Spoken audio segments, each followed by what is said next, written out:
phase this courtesy of the bullpen, but brings us the game pitch for the Pilots. Taft Junior College, number 20, Colton Hayes.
Number 8, Andrew. Back for the home half of the fourth inning. Pilots scoring 3 runs in the top of the frame. Sorry for some continued connectivity issues, trying to get everything straightened out, but first run coming from a balk that scored Luke Stolga as the bases were loaded, advancing Chase Knight to third and Jack Dorn to second. Then Chadwick singled. That scored the other 2 runs, Dorn and Knight, who were moved up into scoring position from the balk. Then a fly out to right field from Sanders ended that inning. So 3 runs for the Pilots. Not the best stuff from Wyatt Halverson in that frame. And some interesting conversations between players, coaches, and umpires as head coach Bill Springman came to have a chat after the balk. And then a few pitches later during a mound visit, pitching coach Tim Montez, after talking to his pitcher, wanted to talk to the umpire too. So this one's hit way up in the air. See if Chase Knight has enough room for it, and he does. Lamb is retired for the first out of the inning.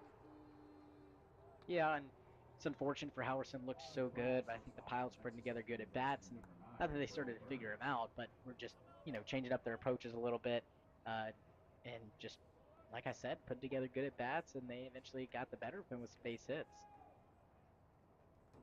So now Will Burns, ground out in an infield fly so far. Pitch finds the zone, and I forgot to mention, new pitcher on for the Pilots, Colton Haas. Alaska native, 6 foot, 192 pounds, out of Taft Junior College. Gets a swing and a miss from Burns this time. So final line on Braden Rush. 3 innings, 4 hits, 2 strikeouts, 5 walks, 5 earned runs.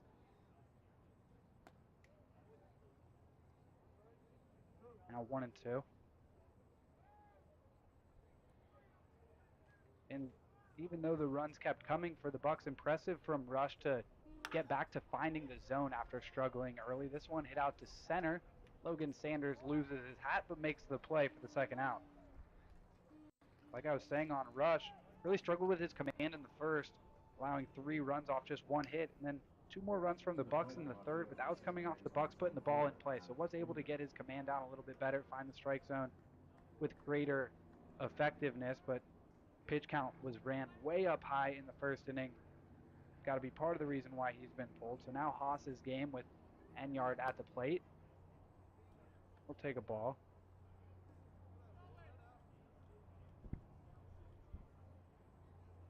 Still trying to figure out this stream for you guys. Outside corner.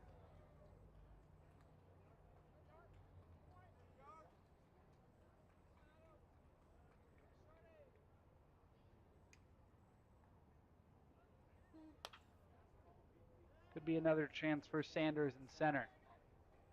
He comes on late but makes the play. So it's a 1-2-3 inning for Colton Haas in relief. Bucs unable to respond to the 3 from the Pilots in the top half of the frame. Led to the 5th after this.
Back for the 5th inning. New pitcher on for the Bucs is Rylan Hyder. Will close the line on Halverson. 4 innings, 5 hits, 3 runs, all of them earned.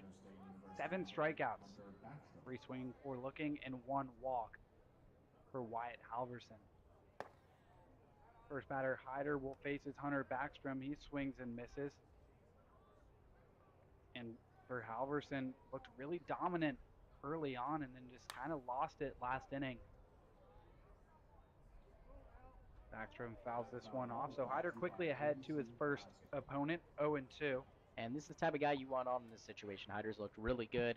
He's coming in some tough situations. He's pitched a lot in general, so definitely a guy with experience you'd like to have out here. Swing and a miss. Had Backstrom looking silly there. Great start for Hyder, getting his first man with a strikeout. Yep, just like I said, it's the perfect type of guy you'd want up. I believe this is Hyder's 6th appearance in league play. No runs in each of the last 4. Just 2 hits across those outings. Now he'll face Luke Hefner. A line drive caught by Ryan Callahan at first. This time he hits it over to left. Adam Enyart backs up a little bit, but still shy of the warning track, able to make the play.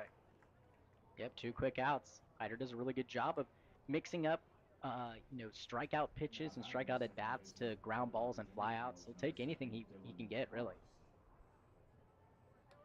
So now Dylan Marks, quickly the last hope for the Pilots in the 5th. Batting 3rd today. Looking to put the ball in play. A couple of strikeouts so far for him. Swings at the first pitch. Trying to go the other way, but too far. That one's foul. Marks can reach. It'll be Luke Stolga next.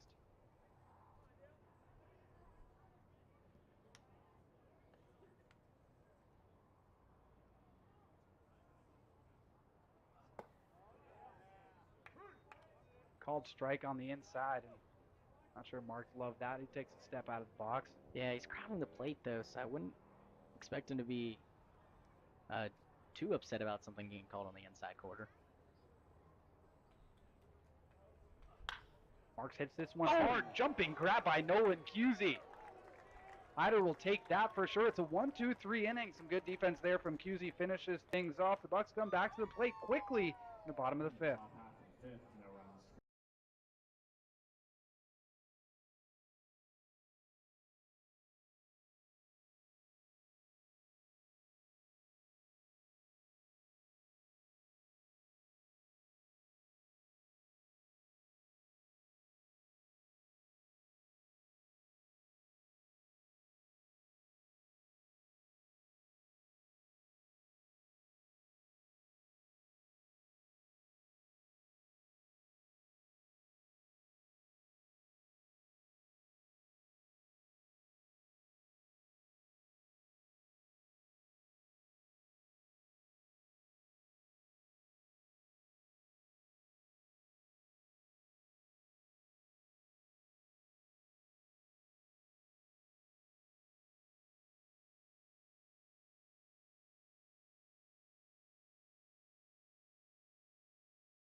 Anything to possibly give this game to you guys. It's Ryan Callahan at the plate. Haas back out there on the bump. This one misses, and for Callahan, 2 singles today, 3 singles yesterday. The hottest bat in the Bucs lineup right now for sure. 1-0 is hit straight up and back for a foul ball. That'll be over our heads, probably into the parking lot, maybe even the street. But 1-1 now to Callahan. The lefty playing first base today. Saw him at 3rd yesterday. Bucs looking for some revenge on these Pilots who have given them trouble so far this year. 1-1 floats outside.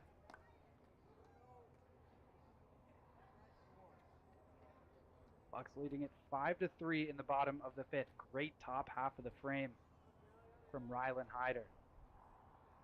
Here comes the 2-1. Pulled foul. down the first base line. Now 2-2. After Callahan, it'll be the DH Brett Castillo and then the center fielder Max Ross for the Bucs in the bottom of the fifth. Callahan, the lefty, digs back into the box. Set at the belt and brings it. Tried to bring a breaking ball in on the outside corner, just missing outside though, and the count runs full for the leadoff man in the fifth inning.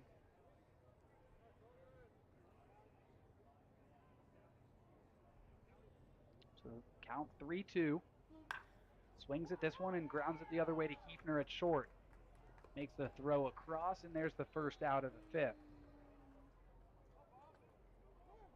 And for the Bucs, just trying to get more runners on later parts of the ball game. Try to expand this lead, and it looks like we'll have a pinch hitter here. It's Cole Carlone going to take the spot of Brett Castillo. Castillo was the designated hitter, and we've seen Carlone be the designated hitter a bunch. Yep, so Carlone grabs a bat. One of the better bats the Bucs have to offer.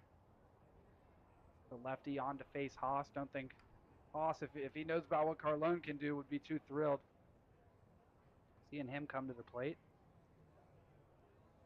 Carlone can spray the ball all over. More hits to left field than right field for the lefty, including a big fly over the wall. Bucs could just use some base runners, though, take control back of this game. Now trailing in the hit category 5-4. Lefty watches this one up and away from the righty Haas. Carlone was the pitcher yesterday, so getting a little bit of a day off. I guess not a full day off, but 4 innings off. Swings at the 1-0 and hammers it foul down the first base line. Yeah, not surprised at that type of swing. You might only get a couple of bats here put in if you get put into the 5th inning like he is right now, so might as well swing for the fences. Got a 2-run lead, try to expand it just a little bit. Now an even count 1-1. Pitch is on the way and cut on and missed from Carlone. Looked like maybe a changeup that just sunk right below the bat.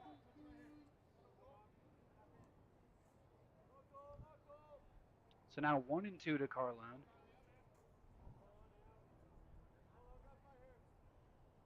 Righty ready, and he brings it. Swung on, hit high out to center. Sanders calls everyone off and has plenty of time to range a couple steps forward and make the second out. Been busy the last couple of innings out there in center. Not the easiest play he's had between the 3 or so that he's had in the last couple of innings. So now his counterpart, the center fielder Max Ross, comes on. Got an RBI on a hit by pitch. So grounded into a fielder's choice. Another lefty for Haas to face. Swings at the first pitch, hits this one high into shallow right field. Looks like it's going to be Dorn's ball, and it is for the third out. 1-2-3 inning for Haas, his second consecutive, still 5-3 after 5.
Back at Mulcahy Stadium.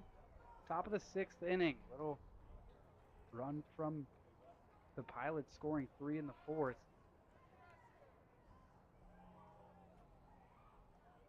Yeah, Hyder's still out there. Looked really good last half inning. A lot of control, just a 1-2-3. Made him put in play for a couple at bats. Also had a strikeout. First pitch misses just a bit inside to Stolga, who's 2 for 2 so far. Tough man for the Bucs to retire.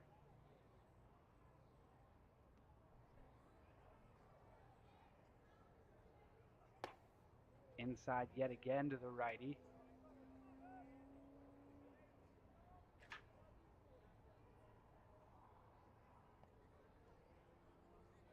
It's now 2-0 to Stolga from Hyder. Sidewinder brings it, and Stolga fouls it out of play in the air on the right side. It'll be Stolga, Knight, and Dorn for the Pilots in the top of the sixth. Bucs bats have suddenly gone pretty quiet. Going to rely on their pitching to hold this 2-run lead for now. Swing and a miss from Stolga evens the count.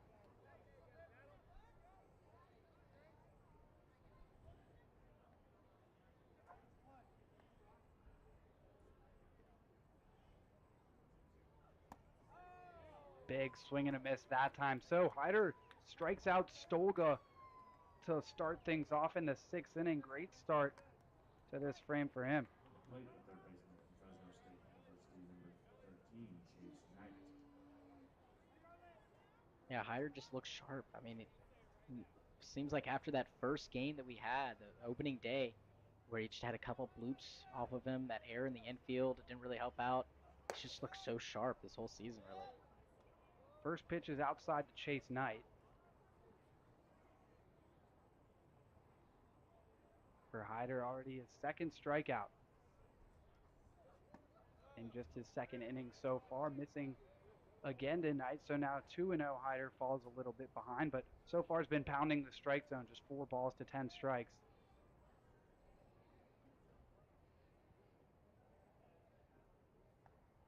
Two and 0 the count to the third baseman. That one stays outside, and seems like maybe all 5 of the balls from Hyder so far today have been missing arm side. Still working on perfecting that release point, switching over to the sidearm delivery. This one in the zone. Not sure where Chase Knight's going. He had started to stroll at first, but looked like a pretty good pitch from up here. Looked like a perfect pitch to me. You could see him holding onto it just a little bit longer and flicking that inside the zone. You could just tell that he really put a lot more oomph into that last one. That one just floats away on the outer half, and he's just kind of trying to flirt with the outer half, and he's just not really getting lucky on some of these pitches. Yeah, so a walk from Hyder to Knight puts him aboard with 1 out in the top of the 6th. As Jack Dorn comes to the plate.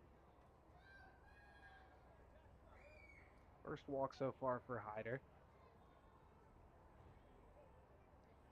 Dorn with a fly out and a single. Runner goes, pitch is called a strike, and the throw is way high. Good job that time from Will Burns to forget the bag and corral the ball.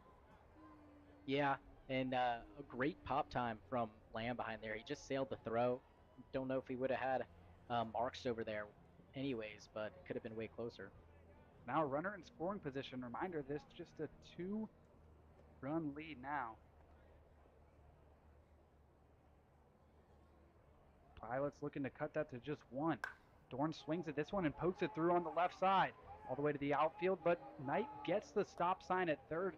And once again, a bit of a different coaching strategy today for Rich Price, not sending his runners necessarily, but runners on the corners now with 1 away for Jake Dodge. Yeah, and Hyder's going to get a word from Lamb and just going over everything. And not even a bad pitch. Just hit opposite field, and really good deal of hitting. So Hyder in a tough spot, but we've seen him get out of some tough spots so far this year. As it looks like catcher Andrew Lamb getting some signs from the dugout. We'll see how the Bucs manage this first and third. Saw the Bucs pull off a little trick of their own yesterday with runners on first and third. We'll see if the Pilots are up to anything. This time, Hyder misses glove side to Dodge. So now 1-0. Chase Knight at third, Jack Dorn at first. Top of the 6th inning.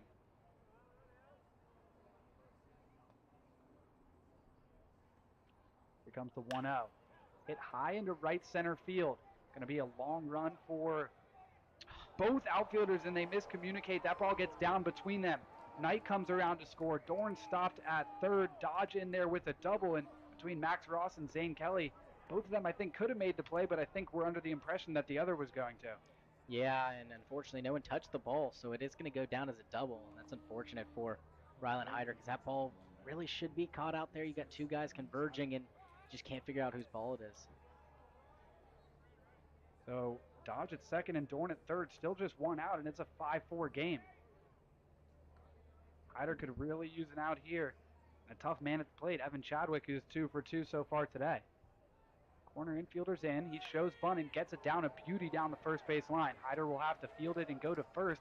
Run does score, though, on the sacrifice bunt from Evan Chadwick, and Jake Dodge goes over to third. Hate to correct you, but that was a suicide bunt right there. You could see Dorn coming. He was right as Hyder picked up his leg. He was coming from home, and you're taught as a hitter just to lay down that bunt any way you can, and Chadwick did exactly that. If you can't, then that ball's caught by the catcher, and usually the runner's tagged out. Sorry, my view of third base a little bit cut off, so I didn't even realize that the runner was coming home. But even if he wasn't coming home, I think he would have gotten in there just based off how good of a bunt it was from Chadwick. So now Logan Sanders to the plate, takes the ball. Backs out of there for ball 2.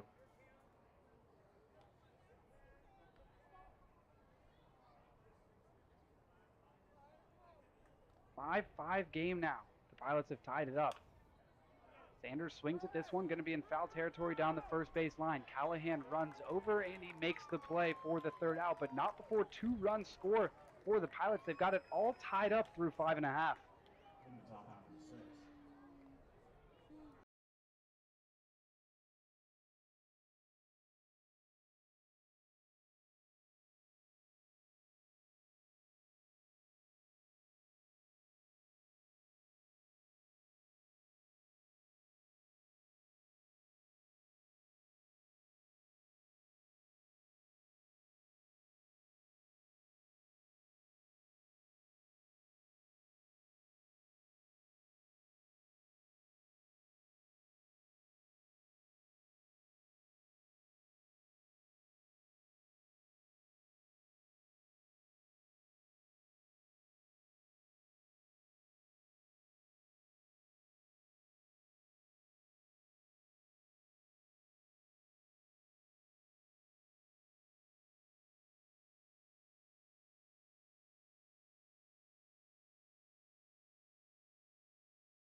Colton Haas back out there for the Pilots, and now pitching in a tie ball game.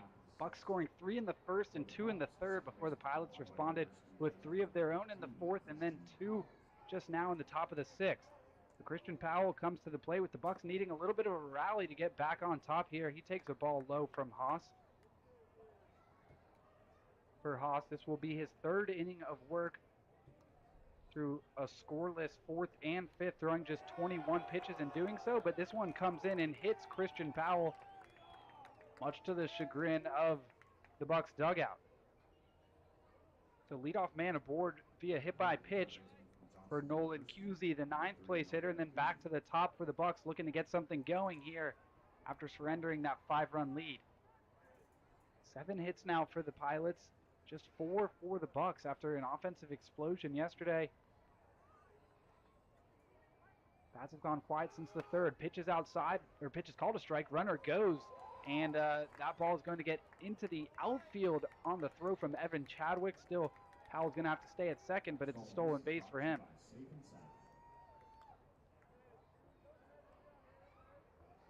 So 0-1 count to Cusey, but he's got a runner in scoring position after the late strike call by the home plate umpire.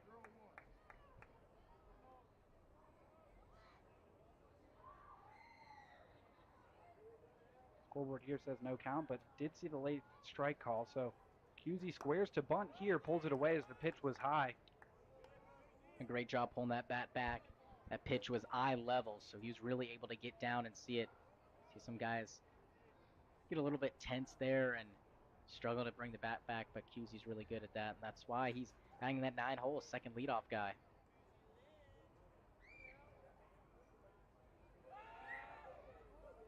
Throw back to second, nothing doing. We saw QZ make a leaping grab at third base earlier in this one. Now trying to have a big impact on at the plate. Has struck out and walked so far.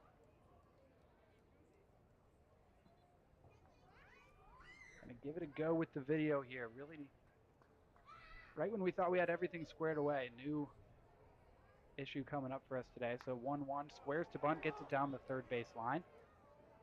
Crashing third baseman Chase Knight only has one play, and it's at first, so QZ gets Powell over to third and just one out now. Yeah, really good bunt. Moves the runner over.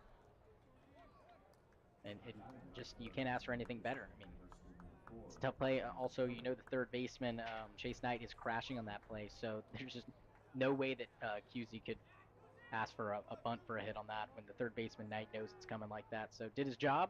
Now go ahead and run 90 feet away. Infield comes in. Kelly also squaring to bunt, pulls it away.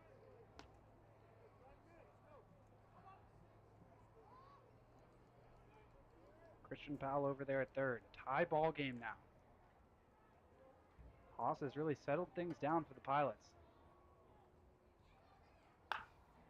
Hit down the first base line, just foul, and risky play by Jake Dodge to lay out for that because it seemed like it was rolling foul, but if he had touched that in fair territory and then knocked it foul, run would have scored from third. Yeah, luckily if he did touch, well, he's up on the grass. Yeah, you're exactly right. If he touches that, that is a fair ball. I was going to say, if he was behind first base, it wouldn't have mattered either way. He's way in front of first, though. So now 1-1 the count.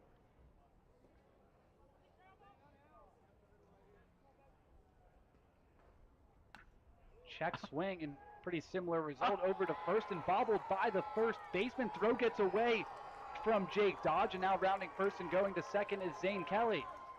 He's into second. Oh, now what's going on? We've got the home plate umpire signaling for something. Is he going to say the runner was out of the base path? Me. Out of the base path? Or are they calling interference? That's ridiculous, Will. He was running straight to first base. I have no idea. Maybe when he was turning around, we're about to see it on our monitor. We really got to pay attention here. So yeah, little excuse me swing right there.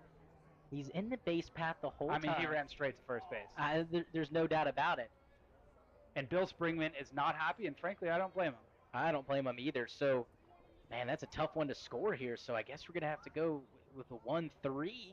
I guess that would be it. Or, no, that wasn't the pitcher. It was the third baseman, or it was the first baseman. I'm pretty sure second baseman was covering on that play. But first, Christian Powell comes in to score. I don't know if they're going to count the run. They might not. I think they're telling him that he's going to have to go back to third. The Bucs are kind of protesting this with Lamb at the plate and Kelly standing at second. I mean, if that's the call down there, that's it's beyond. It's not Kelly's job to get out of the way of the throw. He's allowed to just run to first base. Mm-hmm. Jake Dodge needs to find a way to get the ball over to first without hitting him.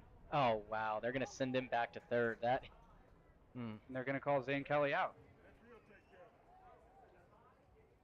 And I think the home plate umpire gave a stern warning to Springman just now over there.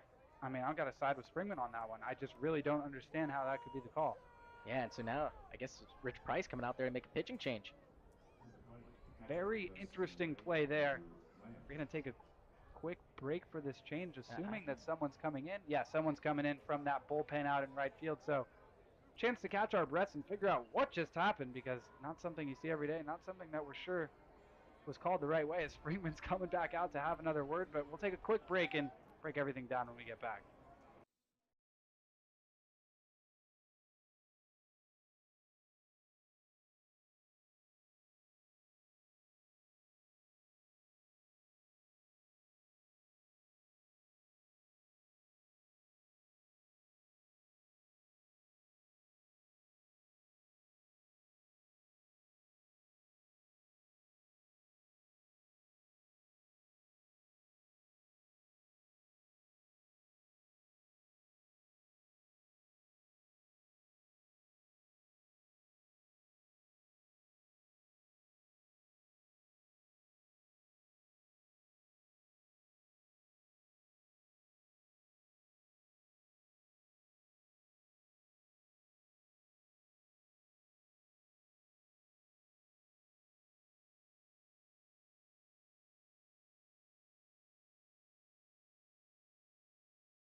back here in the bottom of the 6th after a super wacky play.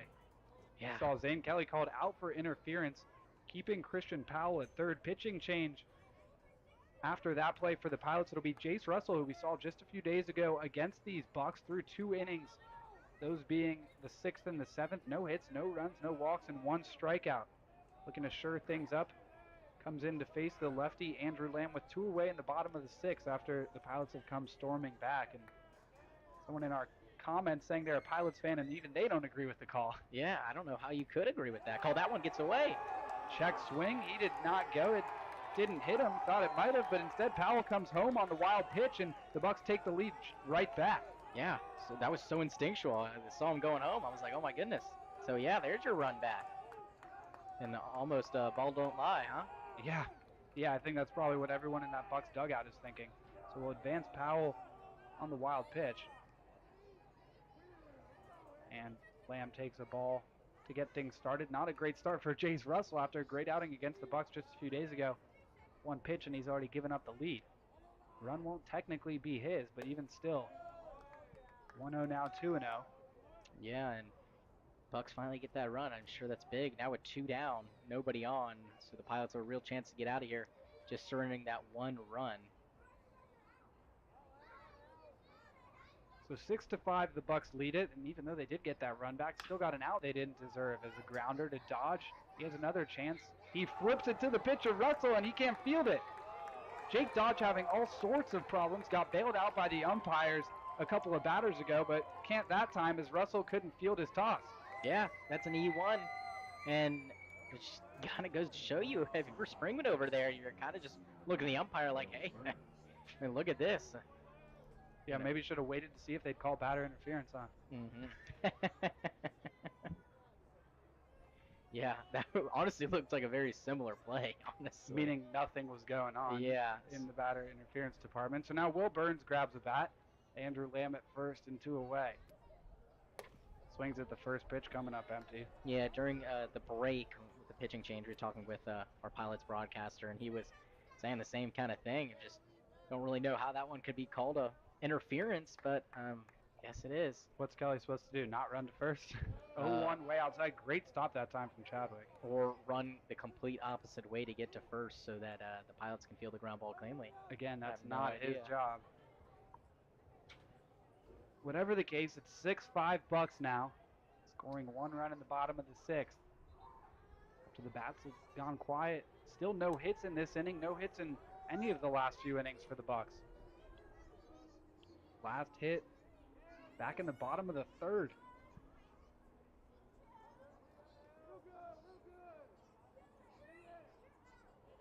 Maybe one big hit can wake them back up. 2 1s outside. Yeah, and you had 2 down, and you got that ground ball, and you missed the toss at first. And now all of a sudden a hitter's count with Burns up, the meat of the order, and a runner aboard at first. All of a sudden you find yourself in a little bit of a jam here, and it could turn it out into a big jam if he walks Burns or lets him get on. Fouls this one straight back to run the count full. I'm also curious if Dodge could have maybe just sprinted to first and gotten to the bag himself. Save yourself the possible issues of tossing to your pitcher. Especially a pitcher who's just come into the game and might not necessarily have his feet under him. Full count to Will Burns. Here comes the payoff. It's going to be up and in. So just like you said, he does put him on with the walk. And now Adam Enyard comes up, and he's already got a hit today.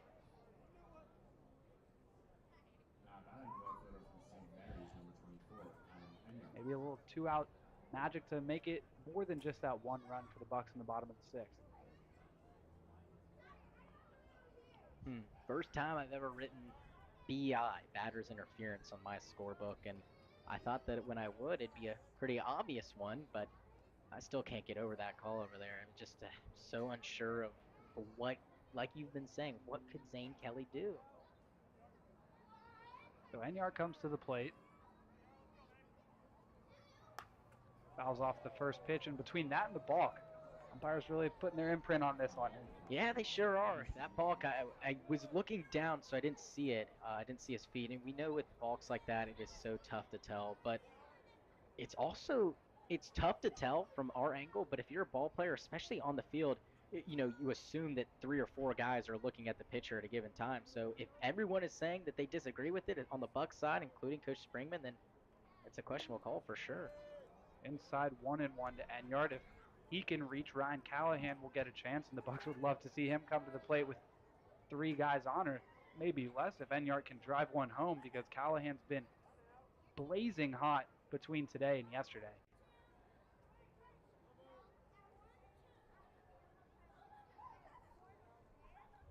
Long pause from Russell. Lamb dancing around at second.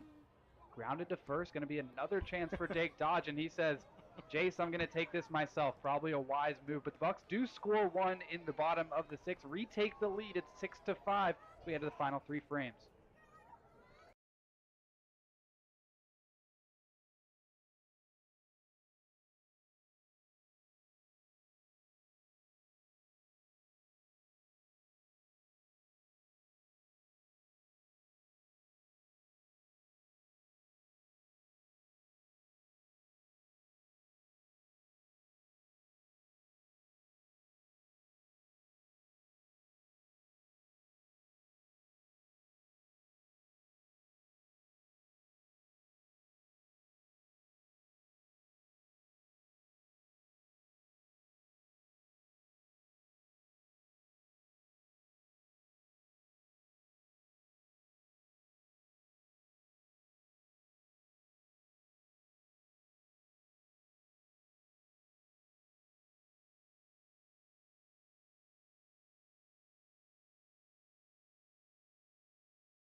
Top of the 7th inning for your play-by-play. Here's Vic.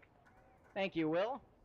Should be trying to deal with all these issues now. Ground ball out to first. No problem for Ryan Callahan. He takes it himself for out number 1. But as I was saying, still not out of the woods yet here up in the booth.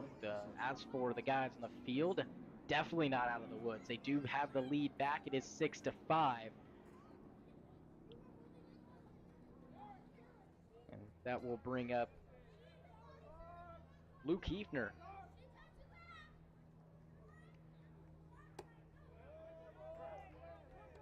So Luke Hefner is 0 for 3.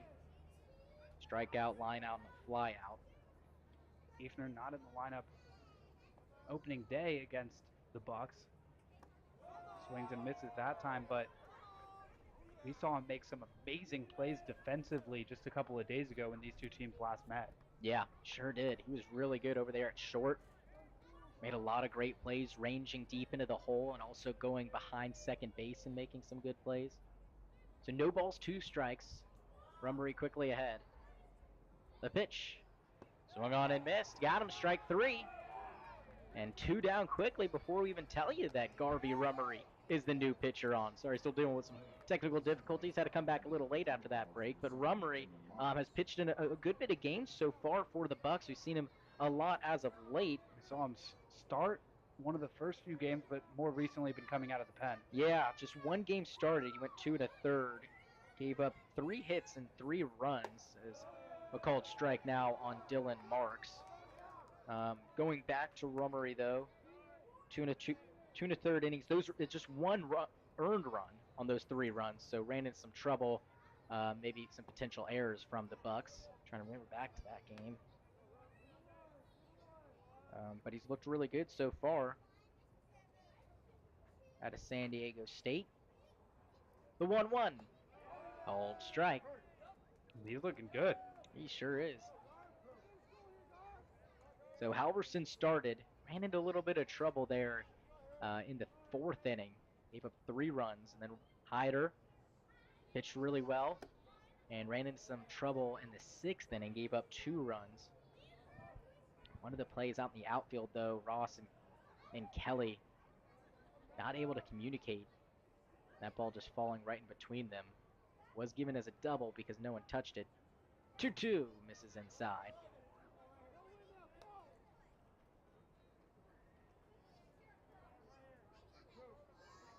Cusey hugging that third base line over there. He's not even 3 feet off of the line. Payoff pitch, poked foul. They're expecting some pull action from Dylan Marks.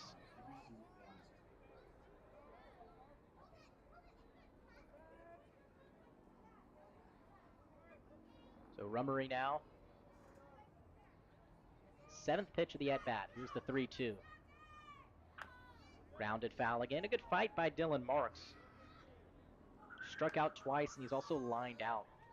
That was a great grab by Cusey over there at third. He really reached up. Climbed the ladder. Yeah. He used all of his, 6'1" frame. And we have it right here. I don't know why I'm asking what. We know how tall he is. Payoff pitch is fouled again.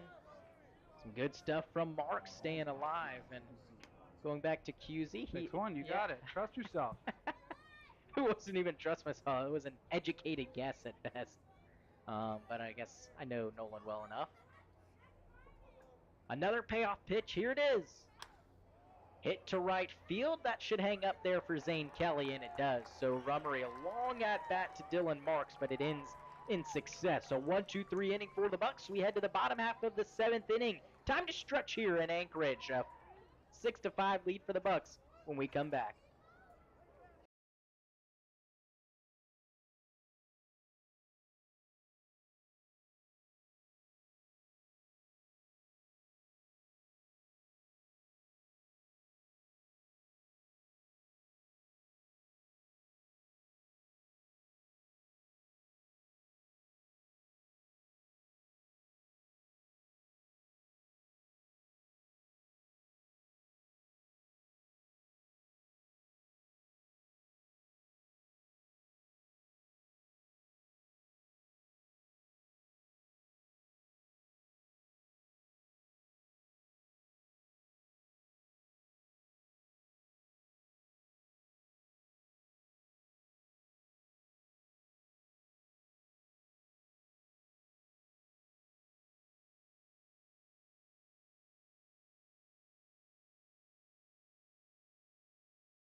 Six to 5 lead for the Bucs. Ryan Callahan gets us started. It'll be 5, 6, and 7. Cole Carlone came in for Brett Castillo back in the 5th inning and flew out, so he is on deck.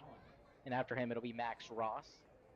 Callahan grounded out last time. Didn't know he could be retired. Yeah, I was just about to say. 4 straight at-bats with base hits. Might have been 5. No, it was 5. Plus a walk in there. Yep. Yep, so 2 base hits today, hit 3 last night. A walk at the end of last night's game. Sounds like he wants to see us again, huh, after the game? Hey, you're asking him what he needed to do to stay in that lineup on a consistent basis, and I think he's answering with his play on the field today. Yeah, and Get some more hits. the reason why I asked was not because he hasn't been playing well before, but there's just a lot of options to go to, Definitely. especially in the infield. Not even just batting-wise, but fielding-wise. Of course, Christian Powell might not have the hottest bat right now, but his fielding is impeccable. QZ just laid down a great sac bunt. His fielding is also incredible, so just a lot of options in a check swing. Home plate umpire is going to say he went. He went. It looked like he went from here. I think even he knew that. But, I mean, I don't think anyone on this Bucs team is really going to be in the lineup each and every day. I mean, even Carlone and Eisenstadt not starting today, and those have been two guys who, if anyone's starting every day, it would be those two. Next one to Callahan's poked down the left field. That will get down for a base hit. So Callahan, another 3-hit game. Well, we might need to visit him again. Certainly will be a conversation between us. And it's so funny. I accidentally just wrote on my scorecard during the at-bat. I don't know why. Maybe it's my intuition, but I wrote that he had a base hit. I did the line, and I almost hit the one circle, signaling that he had a base hit. And I was like, oh, my God, he's still over the plate. So what's your prediction for Carlone here? Oh, well, it has to come naturally, you know what I'm saying? I'm putting you on the spot. Tell us what's going to happen. You know what? I'm going to go with Chase Russell not having good command. I think Cole Carlone is going to take a ball 4. All right, off to a good start. Vic rooting for the walk here for sure. I just circled walk, so I really don't want to have to erase it. But obviously, a base hit. Wouldn't mind that either. I'm just kind of spitballing here. So Russell comes set, now working out of the stretch. Callahan aboard at first. The pitch is upstairs again. 2-0. If he does walk, I'm going to start asking life questions. Oh boy, that might get me into some trouble. 2 balls, no strikes. On deck is Max Ross. You Carlone took the spot of Castillo, and now ball 3. You're looking good right now. So the bullpen is quiet for the Bucs. It was Rummery that just came out. Expect that he could also pitch the 8th. Well, he probably will now that there's no one out there in the bullpen. But expect someone else for the 9th. 3 balls, no strikes. Here it is. Called strike on the outer half. Kind of knew he was going to fill up the zone at least a little bit. It looks like some guys are getting stretched out there in the bullpen, so most likely getting ready to come in the 9th. And all of a sudden, it's a really close game, and it could definitely be a save opportunity if the Bucs can't scratch up a couple of runs here in the 7th and 8th inning. Russell takes his time on the hill. If you're Carlone, might want to call time. He doesn't. That one's fouled back. He makes the count full. 3 balls, 2 strikes. But on that at bat, I'm surprised that Carlone did not step out. Russell is taking his sweet time on the hill. Usually batters will try to throw off the pitcher, especially if they're wasting their time, I guess you could say. So after going 3-0, Russell back in the count. 3 balls, 2 strikes. Waiting on deck is Max Ross. Russell ready, taking his time again. Here it is.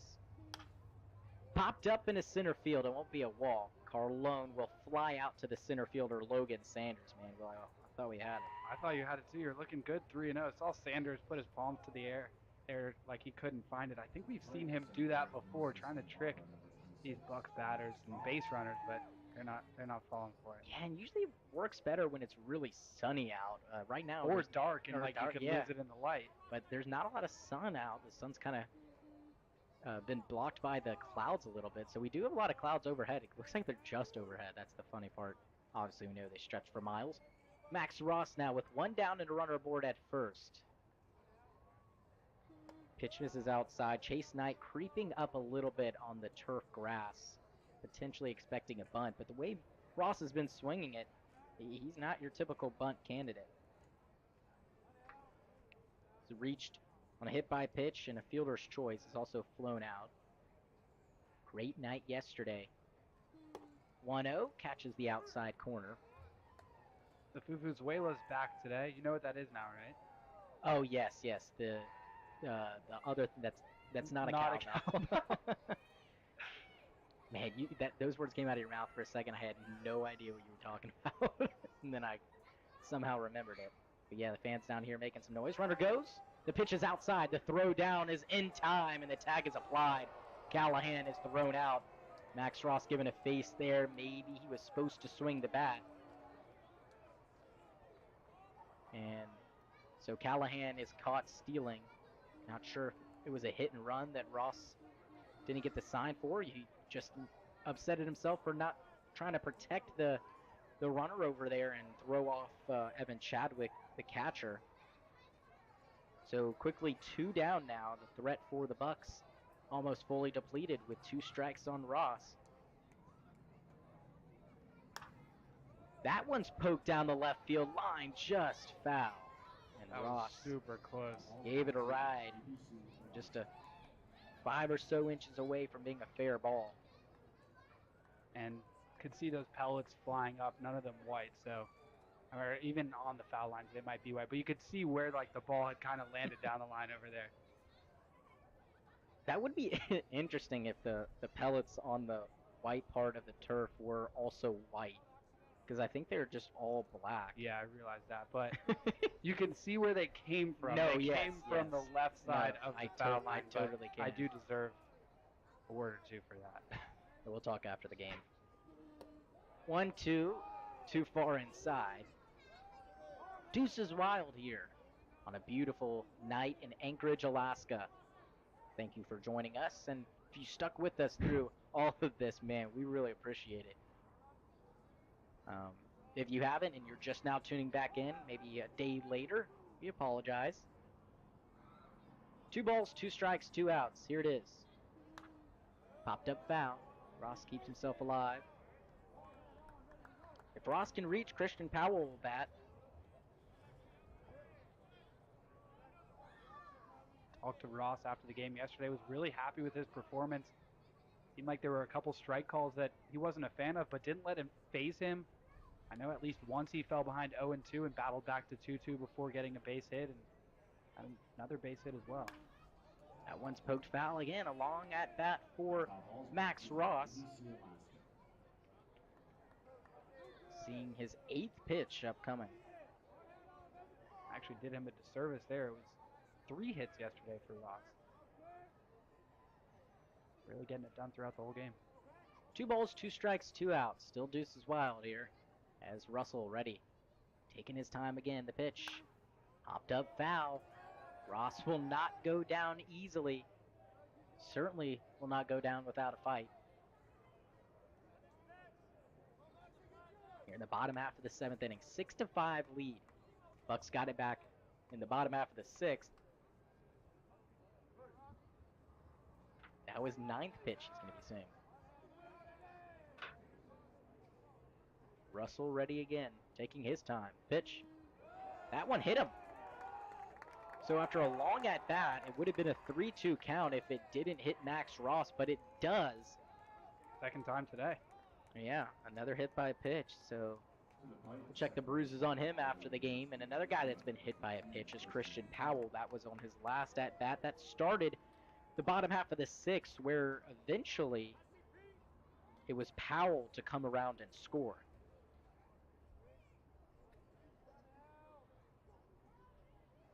And Zane Kelly was out for batter's interference. That was just a couple batters later. Lamb reached on the air. That one scored Christian Powell. That one's in tight, gets away. Ross moves up 90 feet, and another runner in scoring position here. Yeah, that one super close to hitting him. Thought it may have because Chadwick couldn't come up with it, but now it seems like the umpires are going to have a chat. Maybe it did hit him. So yeah, umpires will meet. We have a trio of umpires. We had a quartet the other day. Was it yesterday or the day before? I can't remember now. The day before that, I guess. We did have a quartet of 4. But we've been rocking with usually 3 for every single game but that one. Didn't see a huge argument from Powell. Did you? Not at all. But knowing Powell, you know, he'll take his base, but also maybe he just wants to go up there and hit. Say it didn't hit him, but I feel like he would have said something, and it'd be a natural reaction. You Yeah. know, move the part of your body And that got hit. Yeah, especially a one-run game like this, you want to find yourself on any way you can. But now an opportunity to drive in another run, padding the lead. Ross over there at second, great speed. So a base hit would most likely do it. Next one from Russell, just over our heads, and I did a little ducking. I think you did too. We had one come right at our faces, and I didn't move, and then that one comes way over our head, and that one got me flinching. Whew. You moved a lot more than I did at the one that came right at our faces. I almost jumped out of the way, which I don't know where I would jump to. Probably hit the wall. There's not a lot of place to jump here. 1 ball, 1 strike to Powell. The pitch from Russell is a breaking ball and it misses low and outside.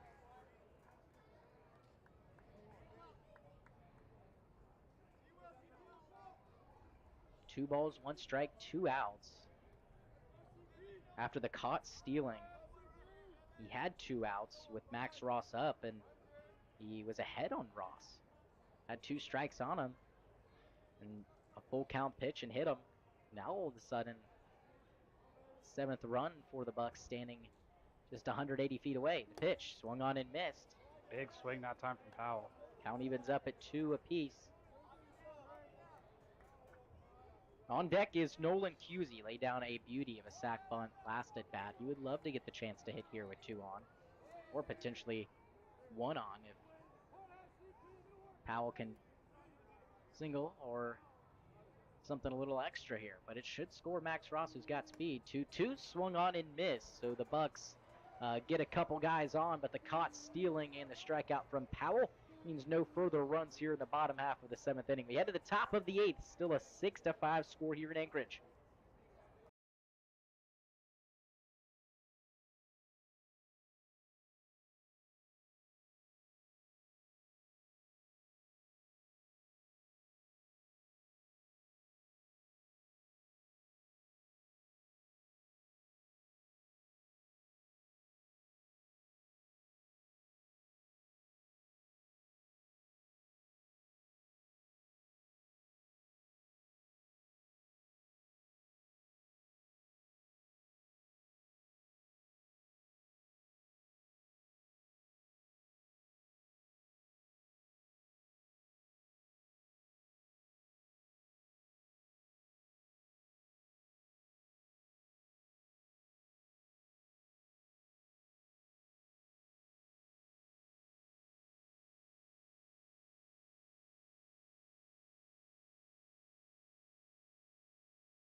Welcome back to Mulcahy Stadium. Still a 6-5 lead, and out there Garvey Rummery trying to hold on to that 1-run lead as he faces off against Stolga, Knight, and Dorn. 4, 5, and 6. The meat of the order for the Pilots, and they want to look to get things started. It's these 3 guys up at the plate to do it. Yeah, Stolga 2 for 3 so far. Struck out to start things in the 6th, but successful both times to the plate before that. First pitch from Garvey, just a bit outside. Close. So there is action in the bullpen. It looks like it's going to be the normal 9-inning guys. That's a called strike. Elijah Dew out there in the bullpen. Seen him pitch the 9th a few times, and that strike looked like a very similar place to the last pitch. 1 ball, 1 strike now. The pitch is in the dirt, but Dew has 1 save. Came in another situation in the 9th, and that was too big of a lead to get a save. But he closed it out there. Had a tough outing versus the Chinooks as this one's popped up out of play, foul. Brody Briggs is in now for Andrew Lamb. He takes over behind home plate, catching up Garvey Rummery. So Lamb is out, I assume. Everything else remains the same.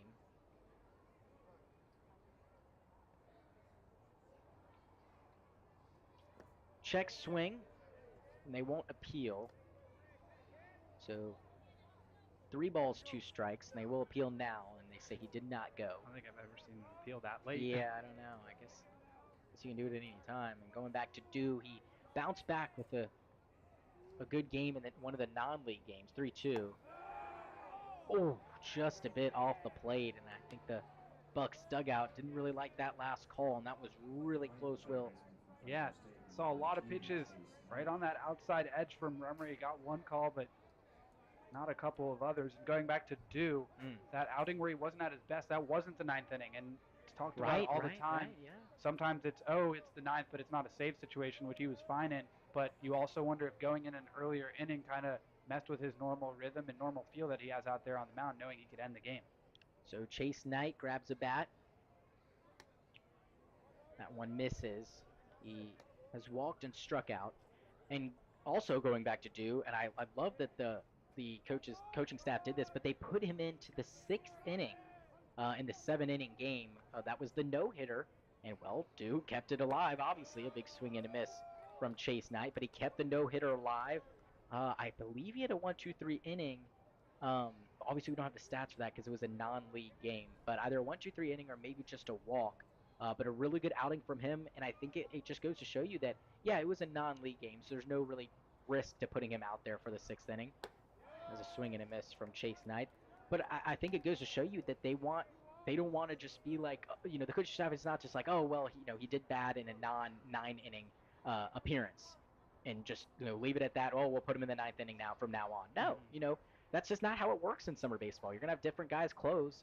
Yeah, you can have one main guy you go to, as that one's fouled back, but for the most part, you're gonna switch it around a lot. So I think that for the coaches, they knew that Do would have to come in at other points in the game, and so that's exactly why they put him into the 6th. And even if it was a thing where he felt like he needs to be in the 9th, that's something that you got to fix. So it's a good idea, even if that is a genuine problem, to pitch him in other innings. That's the only way you're going to figure it out. 1-2. That one misses. Almost got Knight to pull the trigger there. Great pitch. And now Do, of course, coming in, or most likely coming into the 9th now, and yeah, he could be your normal or go-to closer guy. But I think if the Bucs get up big for some games, they could definitely put Elijah Do in, 6th, 7th inning, even 8th inning, something like that. Maybe a couple of innings. Right, yeah, exactly. Why not? And who knows, maybe that outing when he came in earlier in the game, he was going to go more than one inning, but because he struggled, didn't give himself or the manager to see if that could happen. 2 balls, 2 strikes. Here it is. Almost hit him. That one gets away from Briggs. Advancing 90 feet is Stolga, and the tying run is in scoring position with nobody out and a full count to Chase Knight. So Rummery in a little bit of a jam. And, well, if you were expecting Do to just come in for the 9th for a save opportunity, I'm saying if you're the coaches, well, now Garvey in some trouble here. I wonder if they pull the trigger and put Do in early at an elongated save. Who knows? Hopefully Rummery can figure it out, though. A payoff pitch for Chase Knight. Garvey set at the chest. Takes a look over at second base. Here it is. Swung on and missed. Garvey got him. And a great pitch. Challenged him. A little risky. Went up and away. But the fastball, too tough to lay off for Chase Knight. So 1 down, and that runner still at second. And smart pitch selection because Knight was behind on a fastball earlier in the at-bat. That was honestly ball 4 that he got him to swing at, but could tell he wasn't picking up the fastball well, and even if he wasn't timing it up. So great job challenging him, like you said. So the batter now, Jack Dorn. The lefty versus the lefty Rummery. So an advantage there for Garvey on the hill. Ground ball out to first. Callahan is going to take it himself. 2 down. And the only issue with that was Luke Stolga moves from second to third. So the tying run just 90 feet away, but the good thing for the Bucs is they do have 2 outs. Yeah, with 2 outs, as long as there's not a wild pitch and you take care of the batter here and dodge, the fact that he's on third won't matter too much. So another lefty bat and potentially another advantage for Rummery. Obviously, we don't have the split stats yet, not even enough sample size to have split stats on these guys. First pitch to Dodge, misses up and away.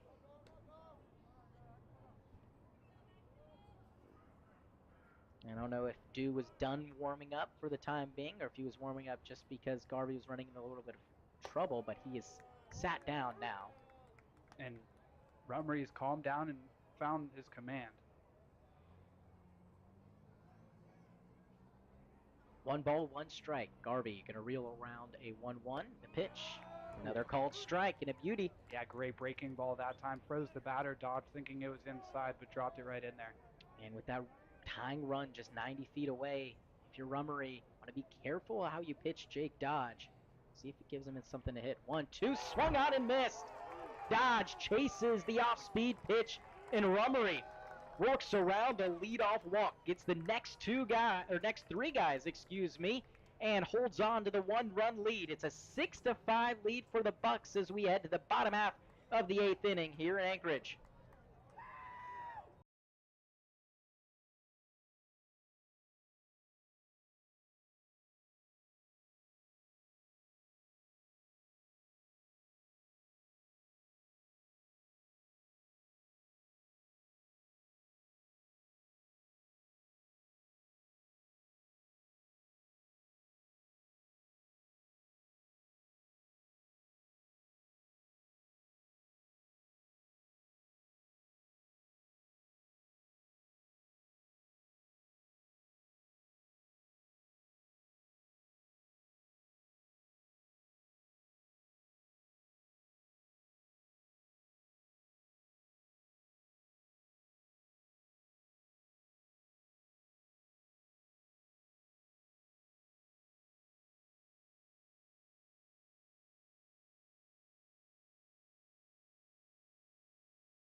Welcome back. Still a 6-5 lead thanks to Garvey Rummery, who's thrown 2 beautiful innings, scoreless innings. The 7th and 8th inning is held on to a 1-run lead in both of them. And he worked around a leadoff walk last half inning and gets the bats back up for the Bucs with a chance to get some more insurance here in the bottom half of the 8th inning. Nolan Cusey leads us off, and then it'll be Zane Kelly, Andrew Lamb, the top of the order. First one misses. The pitcher still is Jace Russell. From what we've seen so far from the Pilots, they don't really go with a ton of guys. No, not really. Everybody today going multiple innings. Seems like the Bucs are usually right around 4, maybe 5 guys. This one's popped up in a center field. Logan Sanders is under it, and he has that one no problem. But the Pilots, we've seen them with 3, even 2. Well, in all honesty, they don't have as many pitchers, Right, so they don't yeah. have quite the luxury of throwing 4 or 5 guys out there day after day after day, especially with this busy ABL schedule. So I don't know if it's necessarily a strategy as much as like an obligation. Yeah, Who knows if they even really have a choice? Yeah, and they send their guys out there fairly long. So that's also a thing, too. Those guys won't be able to pitch for at least 4 or 5 days. In tight onto Zane Kelly.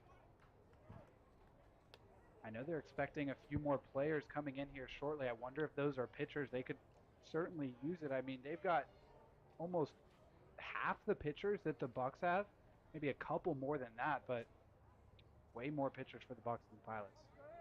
Yeah, and unlike the Chinooks, it doesn't really seem like they have any infielders or outfielders listed as pitchers as well. You know, the Chinooks have a ton. They have their regular pitchers, POs, pitchers only. And then it seemed like every other infielder was also a pitcher too. So they've got a lot of guys who can throw over there. And as for the Pilots, just a very short pitching staff like we've talked about. But have done a good job at managing it at least. 2-0 is hit into right field. That could get down. A diving grab by Jack Dorn takes away a base hit from Zane Kelly. And talk about unlucky. Batter's interference And then that layout over there in right field. What a grab. Yeah, Kelly just got robbed of a base hit there. Incredible play by Dorn coming in into his left, full extension laying out, and then sometimes what can be the hardest part, surviving, landing on the ground, and keeping that ball in the leather. But like you said, between that and the alleged interference, really tough last couple of trips to the plate for Kelly. So now it's going to be Brody Briggs who took over for Andrew Lamb. He steps into the 2-hole and caught last inning, and he will catch the 9th.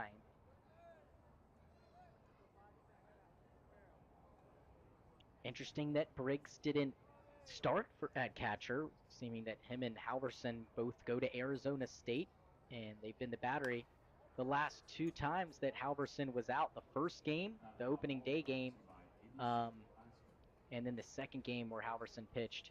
Yeah, I guess good to have these pitchers at least go once with a different catcher. Never know what could happen in the playoffs between injuries, rest, other things. But yeah, a little bit surprising, I'd agree. 1 ball, 1 strike. Here it is. Swung on and missed. It's Brody Briggs out front. If he can reach, Will Burns will have another crack at it. I'm sure if it is Elijah Dew coming in the 9th, you'd love to have more than just the 1 run to work with. Take a little bit of pressure off him. 1 ball, 2 strikes. Here it is to Briggs. Swung on and missed. Got him with a fastball upstairs. So a 1-2-3 inning for Jace Russell and the Pilots. It looks like it is going to be Elijah Dew coming out of the bullpen, and he will be on to try to save it for the Bucs. A 1-run lead, 6-5. Anchorage leads it, and Dew try to hold on to that when we come back after this.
Welcome back. Top half of the 9th. The Bucs find themselves in a little bit of unfamiliar territory. The past couple games have been going. We've seen some big wins for the Bucs, but now at just a 6-5 lead, it's Elijah Dew on for the save for the Bucs. And Dew's last time out in league play versus the Chinooks did not go so well. Gave up those 5 earned runs, but pitched really well in the non-league game on Sunday.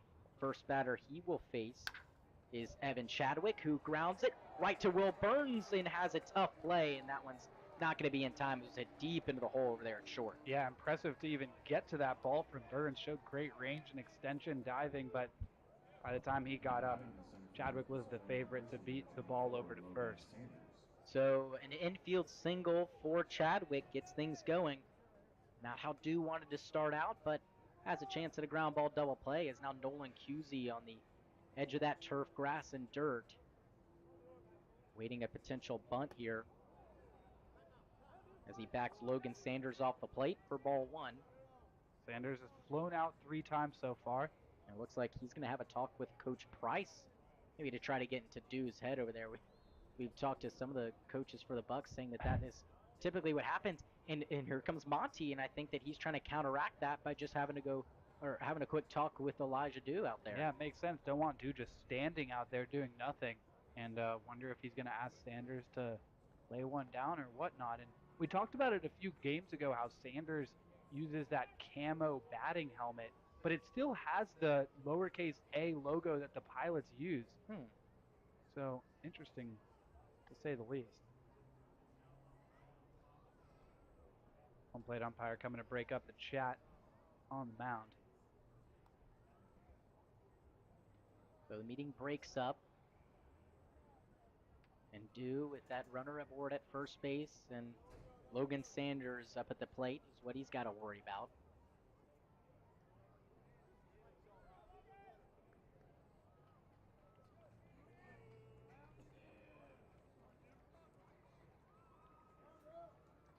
The righty ready now. Sanders grabs the bat back, and he's ready to go as well.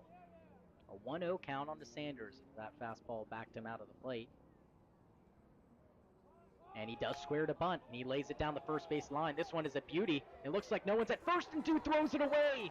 It gets into right field. Heading into third base is Chadwick. And oh, what an error. In all honesty, I don't know that he's going to get the runner at first and Sanders anyway, so it might be a single with an error advancing Chadwick to third, in all honesty. I think that is the right call, and yeah, Dew just should have kept that one in his back pocket, but can't really blame him too much. You grab the ball, keep your head down as you grab the ball, and then you look up, and suddenly you don't see anyone at first base, and he kind of yanks the throw and just caught him off guard. That was a tough play because both Callahan and Dew were crashing towards the ball. It would have had to have been Powell over there, and he got there as fast as he could, and it looks like that's going to be it for Dew. There was someone warming up in the pen already. We'll tell you more about him and give you more on this top of the 9th inning. The Pilots are threatening. Runners at the corners, nobody out when we come back.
Welcome back. The new pitcher for the Bucs is Brody Purcell. We've seen a lot of him as of late, as some of the most appearances. This is his 5th appearance in his past 4, 5 and 2/3 of an inning.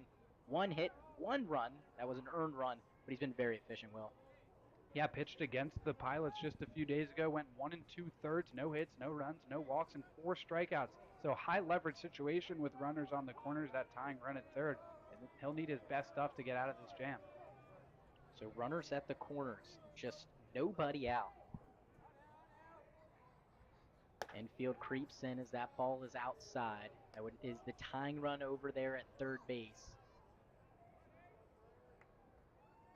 Just unfortunate for Dew. It was just a really tough play. Gave up the single and then a really nice bunt. Big swing and a miss there from Hunter Backstrom, who's the batter now. But like I was saying, that was a really good bunt. It's just placed perfectly. Callahan was charging. So was Dew. Can't really blame both of them. That one's fouled back, and Christian Powell was most likely, I assume he was all the way shaded towards second base, so it took him a while to get over there, and can't really blame him either. The only thing that was the issue was Dew throwing it away. Could have kept it in his back pocket, but 1-2, called strike 3, and Purcell comes out firing, and the dugout loves it. Not just the dugout, I think that's the crowd too here, rooting on the Bucs against the rival Pilots, liking what they see from big number 39. Sure do. Purcell really bringing the heat lately. He's pitched really well as of late. Going back to Dew, and it's hard to fault him for throwing that ball away. You want to throw the ball somewhere. It seems, obviously, it's so hard to keep it in your back pocket, like they say, and just try to make a play, and unfortunately couldn't lead Powell to the bag. We'll see if Purcell can pull something out, and a big swing and a miss there. Crowd loving it. That fastball looks electric. Hefner, a big swing and a miss. Burns playing close to second base, trying to turn two and end this thing. Sure are. 0-1 now. Just off the plate. Bucs dugout really wanted that call, and he's not missing by much. Purcell looks really dialed right now. Came in locked in, and Bucs needed him to be. No chance to get going. The runners on the corners and nobody out in the ninth. And I'm not sure. I did see Purcell warming up while Dew was still on the hill. I'm not sure if that was right after the base hit, but it was definitely before that bunt play. 1-1. This is outside. And a good job by the pitching coach, Tim Montez, and Springman, of course, having another guy ready in the bullpen in case stuff like this happens. You just never know. And Purcell, if he did get ready after that leadoff base hit, he's done a good job at getting ready quick. 2-1, misses outside. Losing that little bit of command here. And the big thing with a walk here is it would put the winning run, or the leading run, excuse me, in this top of the ninth in scoring position. So not something that Purcell will want to do. Hitters count for Luke Hefner. The pitch swung on and missed. He'll see a full count. Everyone up on the pitch. yeah, everyone up on the top step for the Bucs. 3 balls, 2 strikes, 1 out. A walk means the base is loaded with 1 out, and a strikeout means 1 out away from a win here. 3-2. Got him swinging. Steer right 3. Brody Purcell blows that fastball right by Luke Hefner, and he's 1 out away from a save here and giving Bucs the win. Incredible stuff from Purcell. Still not out of the woods, but off to a great start, getting 2 swinging strikeouts to start, and now marks the last hope for the Pilots. So Dylan Marks, last hope for the Pilots, like you just said. Down to their final out. First pitch from Purcell. A ground ball out to Cusey. He fields, he throws, and the Bucs win it. Brody Purcell comes in and slams the door. Runners at the corners, nobody out. How about a strikeout, and a ground ball, Will? The dugout was in such a rush to go congratulate Purcell, and rightfully so. What a difficult situation to come into with the tying run at third base and nobody out. Those 2 strikeouts preventing them from even putting the ball in play and getting him in on a fielder's choice or a ground out or a sac fly or anything of the sorts. He challenged them with his best stuff, and he came out on top. The Bucs come out on top too, thanks to Brody Purcell coming in and slamming the door shut. The final, 6-5, Anchorage takes it. The Bucs win again. That's 2 straight. We'll give you the line. We'll wrap everything up after this short break. Don't go anywhere. The Bucs win again, 6-5 is the score.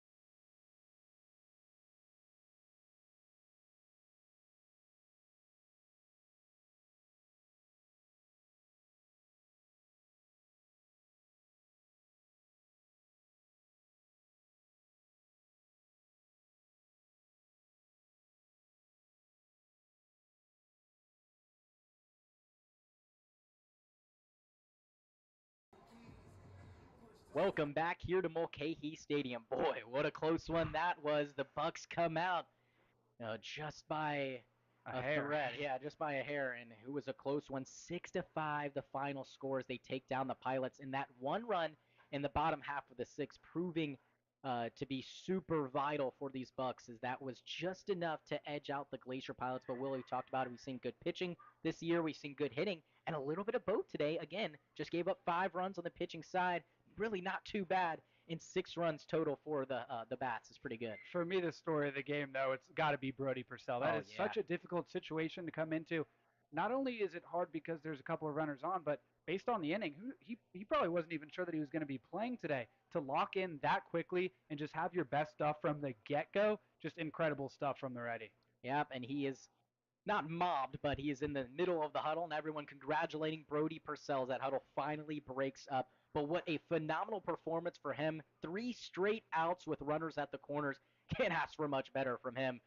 So the Bucs take it. They improve to 7-2 on the year. The Pilots fall to 3-8 on the year. Looking ahead at the schedule for the Bucs, the next game for Anchorage will be against the Miners. That is, or excuse me, no, it is against the same Pilots on Sunday. So we take a day off tomorrow. We're right back here at Mulcahy Stadium, but instead of being the home team, we will be the visiting team versus the same Anchorage Glacier Pilots. That game is at 4 p.m.